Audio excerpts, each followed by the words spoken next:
The world is indeed looking up to the Indian economy as a bright star, as the finance minister noted in the budget speech on February 1. In 2020, India accounted for 20.6% of the worldwide population of 15 to 29-year-olds, which means that in the years ahead, one out of every five workers deployed globally could be an Indian. No doubt the rest of the world foresees a fortune in India's young population. But are our policymakers doing enough to realize the possibilities that are unfolding? The key proposals in this year's union budget are the following.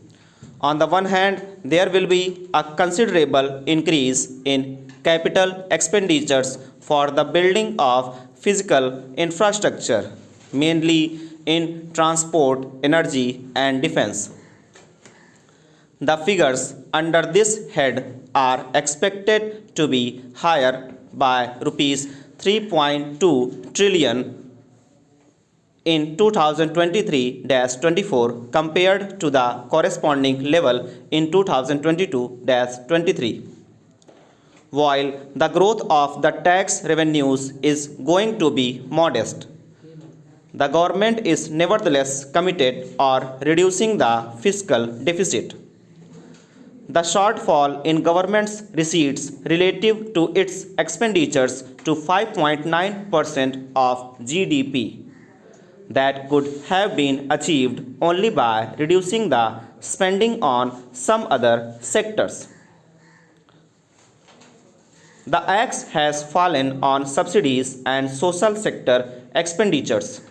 Compared to its previous year in 2023-24, the union government's expenditure on food subsidy will fall by rupees 0.9 trillion, on fertilizer subsidy by rupees 0.5 trillion, and the Mahatma Gandhi National Rural Employment Guarantee Act MG Narega by 0.3 trillion.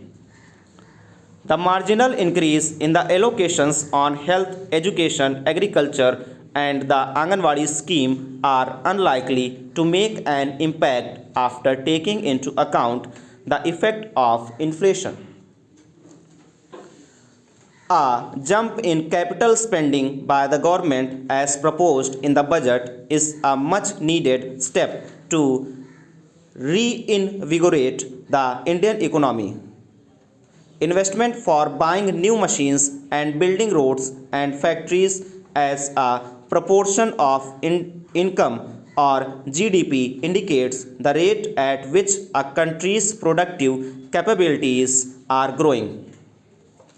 In India, this proportion rose steadily during the mid 2000s and peaked at 42% in 2007, which has been even better than China's record at that point in time. High rates of investment translated into extremely fast rates of economic progress in the country, which lasted until the early 2010s. The disruptions and the uncertainty caused due to the global financial crisis in 2007-08 had been a turning point.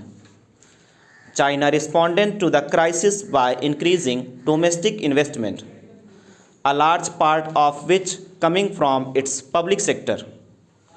On the other hand, in India, the government restrained its expenditures, worrying about the rising fiscal deficits as public expenditures nose-divided. Private investors lost confidence as well. Investment as a proportion of GDP was on a steady downward slide, failing to 33.8% in 2013-14 and 27.3% in 2020-21.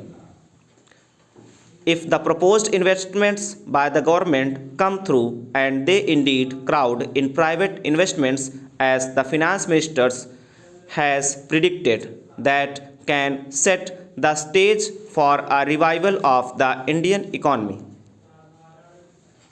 In contrast to capital expenditures, subsidies and social sector spending are considered wasteful, and therefore it is believed a cut on their outlays will not hurt economic growth. Quite the contrary, a reduction in social expenditures not only worsens the existing social inequalities but can also dampen the prospects for long term growth. Only 9.8% in 2020-21 of India's workers are in regular jobs that provide some form of social security.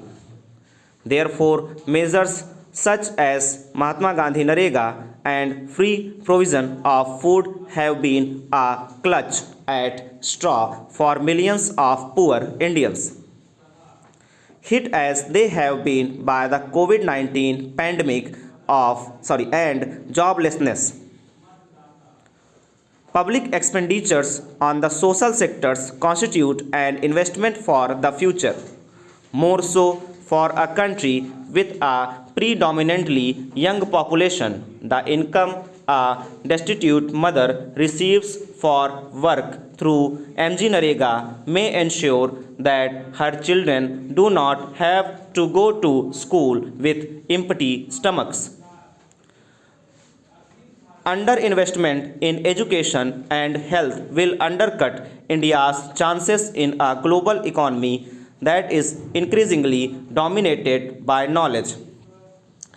In 2022, only 2.6% of the nearly 1.9 million candidates who wrote the National Eligibility Cum Entrance Test (NEET) in India for admission to undergraduate medical courses managed to secure a seat for MBBS in a government college. Every year, millions of young women and men in the country are denied the opportunity for affordable basic and higher education. At the same time, there is frustration among the educated that are too few decent jobs for many of them. Government expenditure on health and education can provide a boost to both the supply and the demand stock.